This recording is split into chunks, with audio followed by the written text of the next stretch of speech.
show that Moscow is wielding more power in global energy markets than it ever has. The Organization of Petroleum Exporting Countries, or OPEC as it is called, is a cartel of oil-rich nations that decide how much oil is to be pumped out on a daily basis and what each barrel of crude is to cost.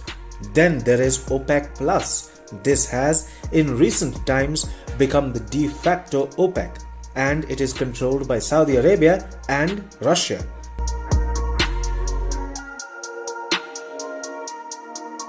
OPEC Plus is set to raise its oil output by 100,000 barrels per day starting next month.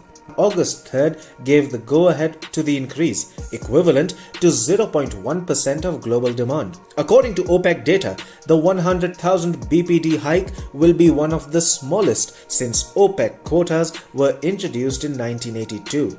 Reuters quoted Rad Al-Qadiri of the Eurasia Group as saying, "That is so little as to be meaningless. From a physical standpoint, it is a marginal blip. As a political gesture, it is almost insulting." OPEC Plus sources, meanwhile, were rather unapologetic in admitting to the real reason why the increase in oil output was negligible. Sources within OPEC Plus cited a need for cooperation with Russia as part of the wider OPEC Plus group. Reuters quoted one such source as saying, "This decision is to calm down the United States and not too big that it upsets Russia."